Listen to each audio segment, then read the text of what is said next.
एक आदमी जिसे नई नई औरतों के साथ करने का शौक है, लेकिन यही शौक जब उसे भारी पड़ जाए फिर वो क्या करेगा। मूवी की स्टार्टिंग में हम नेड नाम के एक आदमी को एक औरत के साथ नंगी अवस्था में देखते हैं। जाहिर है दोनों घपाघप कर रहे थे। नेड पेशे से एक लॉयर है और काबिल प्लेबॉय भी। उसे हमेशा नई नई औरतों के साथ कांड करने में मजा आता है। नेड की एक जज के साथ मीटिंग थी और जज को नेड का करप्ट क्लाइंट के केस लड़ना पसंद नहीं है, इसीलिए वो नेड से काफी नाराज है। उसके बगल में खड़े आदमी का नाम है पीटर और ये नेड का फ्रेंड है। फिर हम नेड को एक पार्टी में एक लड़की मैटी के साथ फ्लर्ट करते हुए देखते हैं। मैटी कहती है वो मैरिड है, इसलिए यहाँ उसका कोई चांस नहीं है। नेड कहता है तुमने कहा तुम मैरिड हो, हैप्पीली मैरिड नहीं। मैटी कहती है तुम मुझे पसंद आए क्योंकि तुम ज्यादा स्मार्ट नहीं हो। नेड उसके साथ आइसक्रीम खाने लगता है और वो बातें करने लगते हैं। नेड कहता है उसे किसी की जरूरत है जो उसका ख्याल रख सके। मैटी कहती है तो तुम शादी कर लो। नेड कहता है एक रात की ही तो बात है, उसके लिए क्यों जिंदगी भर का रायता फैलाया जाए। वो चाहता था मैटी उसके साथ एक रात के लिए सो जाए। मैटी की हंसी छूट जाती है जिस वजह से आइसक्रीम उसकी ड्रेस पर गिर जाती है। मैटी नेड से उसके लिए टिश्यू लाने को कहती है। नेड टिश्यू लेकर वापस आता है लेकिन मैटी वहाँ से जा चुकी थी। नेड उसे काफी ढूंढता है। इस तरह कुछ दिन गुजर जाते हैं। वो पाइन हेवन नाम के बार में जाता है। वहाँ उसे मैटी फिर से दिख जाती है। मैटी नेड से कहती है आजकल गर्मी कुछ ज्यादा ही बढ़ गई है। मैटी पूछती है कि क्या तुम मेरा पीछा कर रहे हो। नेड कहता है नहीं, मैं वैसा आदमी नहीं हूँ, मेरा यहाँ कुछ काम था। उस बार में कुछ और लोग भी थे जो नेड को घूर रहे थे। नेड पूछता है ये लोग मुझे घूर क्यों रहे हैं। मैटी कहती है ये लोग मेरे साथ फ्लर्ट कर रहे थे लेकिन मैंने किसी को भी भाव नहीं दिया। मैं तुमसे इतनी देर से बात कर रही हूँ इसीलिए उन्हें जलन हो रही है। नेड कहता है तुम इतनी खूबसूरत हो और इतनी खूबसूरत ड्रेस पहन कर आई हो, तुम्हें देखकर कोई भी पागल हो जाएगा। नेड कहता है कि क्या मैं तुम्हें घर ड्रॉप कर दूं। मैटी कहती है इन लोगों ने मेरी कार देख ली है, ये लोग मुझे फॉलो करेंगे। मेरे पति को पता नहीं चलना चाहिए कि मैंने तुमसे बात की है, इसीलिए मैं पहले निकलती हूँ, तुम थोड़ी देर बाद निकलना। लोगों को दिखाने के लिए मैटी उसे जोर से थप्पड़ मारती है ताकि लोगों को ऐसा लगे कि नेड मैटी को पसंद नहीं आया। नेड उसका बाहर वेट करता है। फिर वो दोनों मैटी के घर आते हैं लेकिन मैटी ने अपना मन बदल लिया था। वो अब नेड के साथ घपाघप नहीं करना चाहती। वो उसे एक पुच्ची देती है और घर से बाहर निकाल देती है जिस वजह से नेड के अंदर की गर्मी और बढ़ जाती है। वो मैटी को बाहर से देखता है। मैटी ने सारे दरवाजे बंद कर दिए थे लेकिन नेड आज कोई मौका हाथ से नहीं जाने देगा। वो एक पत्थर उठाता है और शीशे पर दे मारता है और अंदर आकर मैटी को किस करने लगता है। मैटी उसे नहीं रोकती और फिर वो उसके बदन को छूने लगता है, उसके सारे कपड़े उतारने लगता है। मैटी भी उसके शर्ट के बटन खोलने लगती है और फिर उन दोनों का जिस्म एक हो जाता है। गर्मी काफी बढ़ जाती है। अब वो दोनों रोज ही अपनी गर्मी निकालने के लिए मिलने लगते हैं। एक दिन नेड मैटी को बेडशीट बदलते हुए देखता है और पूछता है काम वाली नहीं आई। मैटी बताती है अगर उसे पता चल गया कि मैं बेड पर किसी और मर्द के साथ सोती हूँ तो गड़बड़ हो जाएगी। वहाँ नेड के फ्रेंड्स को भी शक है कि नेड किसी औरत के चक्कर में है। एक दिन मैटी नेड से कहती है कि उसका पति कल आने वाला है। वो अपने पति से सेटिस्फाइड नहीं है। वो बिस्तर पर जल्दी गीला हो जाता है। मैटी का पति जब वापस जाता है तो नेड मैटी से मिलने आता है और डायरेक्टली मैटी से घपाघप करने को कहता है लेकिन वो लड़की मैटी नहीं थी। नेड को काफी शर्म आ जाती है। तभी पीछे से मैटी भी आ जाती है और वो कहती है ये मेरी फ्रेंड है मैरियन। वो उसे एक पैकेट देती है, इस पैकेट को आप लोग याद रखना। मैरियन के जाने के बाद नेड मैटी से कहता है कि हम दोनों पकड़े गए हैं। मैटी कहती है मैरियन मेरी अच्छी दोस्त है, वो मेरे पति से कुछ नहीं कहेगी। मैटी अपने हस्बैंड के बारे में बात कर रही थी कि अगर उसका पति मर जाता है तो आधी प्रॉपर्टी उसकी हो जाएगी और उसे कुछ भी करने की जरूरत नहीं होगी। वो पूरी जिंदगी ऐश कर सकते हैं। नेड पूछता है तुम्हारा पति करता क्या है। मैटी कहती है वो शायद कुछ इलीगल करता है। मैटी चाहती है वो मिलकर उसके पति का काम तमाम कर दे। नेड कहता है वो ऐसा कुछ नहीं करेंगे। नेड उसे तलाक लेने का सुझाव देता है। मैटी कहती है उसने शादी से पहले एक ऐसे कॉन्ट्रैक्ट पर साइन किया था कि अगर वो तलाक लेगी तो उसे 1 साल तक बस थोड़े से पैसे मिलेंगे और 1 साल बाद वो भी मिलना बंद हो जाएंगे। नेड कहता है उसे फर्क नहीं पड़ता कि उसे पैसे मिलेंगे या नहीं, वो मैटी से प्यार करता है। मैटी उसे एक हैट गिफ्ट करती है। मैटी का हस्बैंड वापस आता है और उसके साथ उसकी बहन की बेटी भी थी। अपने हस्बैंड की वजह से वो नेट से मिल नहीं पाती, इसीलिए वो उसे एक फोन बूथ से फोन करती है और कहती है, मेरे जिस्म की गर्मी बढ़ रही है, मैं तुमसे मिलना चाहती हूँ। रात में मैटी उस बच्ची को जल्दी सुला देती है और नेट के साथ घपाघप करने लगती है, लेकिन तभी वो बच्ची एक बुरे सपने की वजह से उठ जाती है और भागते हुए नीचे आती है और नेट और मैटी को घपाघप करते हुए देख लेती है। अगले दिन वो बच्ची अपनी मॉम के साथ वापस चली जाती है। मैटी की नंद मैटी को पसंद नहीं करती, इसीलिए वो मैटी से बात नहीं करती। नेट एक होटल में था, वहाँ मैटी भी अपने पति के साथ आई थी। मैटी उसे अपने पति से मिलवाती है और झूठ कहती है कि ये वही लॉयर है जो हमारी प्रॉपर्टी खरीदने में इंटरेस्टेड है। उसके हस्बैंड को कोई शक नहीं होता और वो उसे अपने साथ डिनर के लिए इनवाइट करता है और बताता है कि वो भी पहले एक लॉयर था, लेकिन उसे ज्यादा पैसा कमाना था, इसीलिए उसने कई तरह के काम करने शुरू कर दिए। वो बिजनेस करने वाले लोगों को लोन देता है और इन सब बातों से मैटी अनकंफर्टेबल हो जाती है और वॉशरूम चली जाती है। उसके जाते ही मैटी का पति नेट से कहता है उसकी वाइफ काफी हॉट है और अगर उसे पता चला कि मैटी का किसी के साथ अफेयर है तो वो उसके लवर को मार डालेगा। नेट कहता है उसकी जगह वो भी होता तो यही करता। मैटी नेट से मिलने उसके ऑफिस आती है। नेट कहता है किसी ने देख लिया तो हमें अब ध्यान रखना होगा कि कोई प्रॉब्लम ना हो, तो मुझे ज्यादा कॉल मत करना क्योंकि ऑफिस कॉल्स रिकॉर्ड होती है। मैटी को समझ नहीं आता नेट क्या बोल रहा है और क्यों। नेट कहता है अब हम तुम्हारे पति को पक्का टपकाएंगे, प्यार और जंग में सब जायज है। नेट मैटी के पति की एक खाली पड़ी हुई प्रॉपर्टी देख कर आता है जहाँ वो उसकी लाश को छुपा सकता था।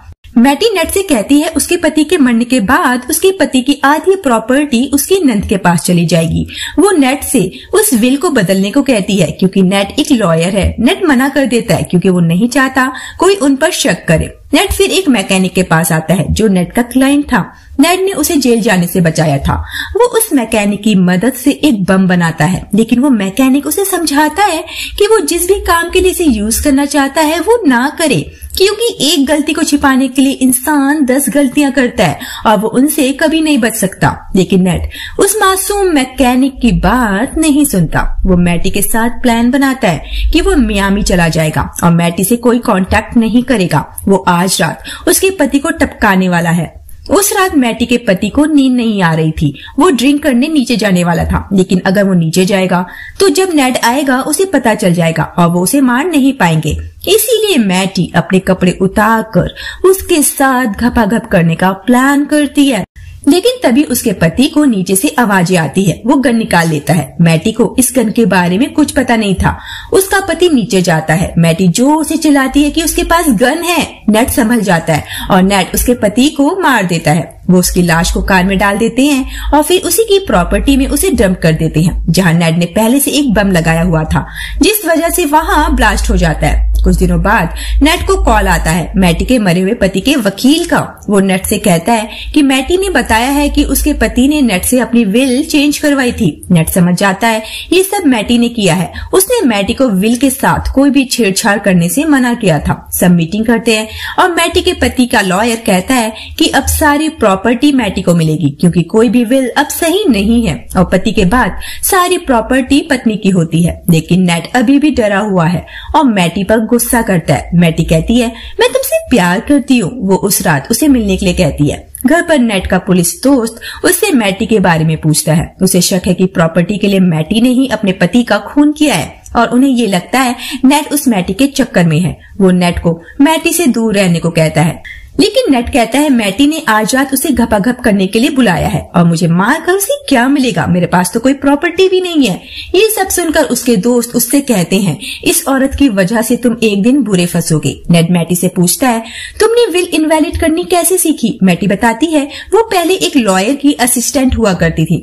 नेट पूछता है कि क्या पुलिस को तुम पर शक है। मैटी कहती है उसे पैसे मिले या ना मिले, लेकिन वो नेट को नहीं छोड़ने वाली। वो उससे प्यार करती है। वहाँ नेट का पुलिस फ्रेंड नेट से पूछता है जिस रात मर्डर हुआ था तुम कहाँ थे। नेट उसकी पूछताछ से चिढ़ जाता है। उसका दोस्त उसे बताते हैं कि मैटी का पति चश्मा पहनता था, लेकिन लाश के पास से उन्हें कोई चश्मा नहीं मिला। मतलब खून पहले कहीं और किया गया था और बाद में लाश वहाँ लाई गई। और मैटी की नंद की बेटी ने मैटी को एक आदमी के साथ कांड करते हुए देखा था जिसके साथ मैटी का अफेयर चल रहा था, लेकिन उसने उस आदमी का चेहरा नहीं देखा। नेट उस बच्ची के पास आता है, उस पर अच्छा इंप्रेशन जमाने की कोशिश करता है।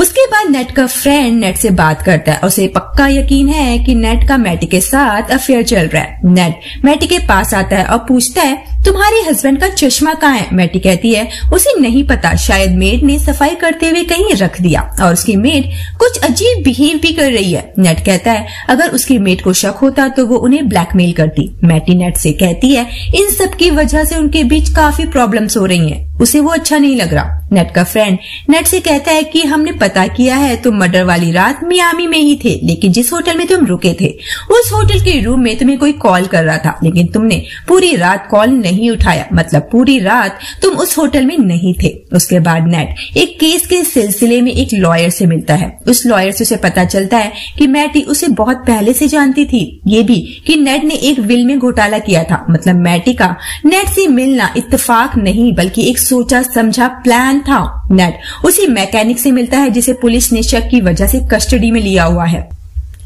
वो नेट से कहता है जिस दिन तुमने मुझसे बम बनवाया था उसके 2 दिन बाद एक औरत उसके पास आई थी और उसने भी उससे एक सेम बम बनवाया था। नेट को समझ आ जाता है कि मैटी उसे फंसाना चाहती है। उसे मैटी का कॉल आता है और वो बताती है उसे विल के सारे पैसे मिल चुके हैं और जिस चश्मे को वो ढूंढ रहा था वो उसकी मेड उसे देने वाली है। वो नेट को उसके बोट हाउस में बुलाती है और कहती है कि उसके पति एडमंड का चश्मा उसके बोट हाउस में है। नेट उस रात देर से आता है और बोट हाउस के दरवाजे से जुड़ा एक तार देखता है, लेकिन जैसे कि उसे पता है कि मैटी के पास बम है और अगर उसने दरवाजा खोला वो फट जाएगा, इसलिए वो मैटी के घर जाकर सबसे पहले गन चुराता है। फिर मैटी के पास आता है और गन देकर मैटी से पूछती है ये सब क्या है।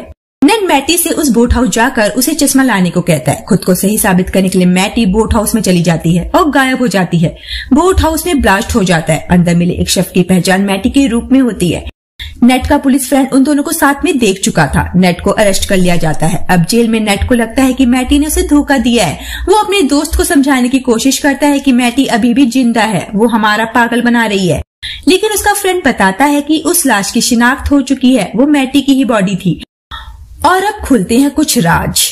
दोस्तों, जिसे हम शुरुआत से मैटी समझ रहे थे उसका असली नाम मैरियन था। एडमंड से शादी करने और उसकी प्रॉपर्टी के लिए उसकी हत्या करने के लिए मैटी ने असली मैटी टायलर की पहचान चुराई थी। जिस औरत को मैटी ने मैरियन कहकर मिलवाया था वो दरअसल असली मैटी थी और मैरियन ने मैटी बनकर एडमंड से शादी की उसके पैसों के लिए।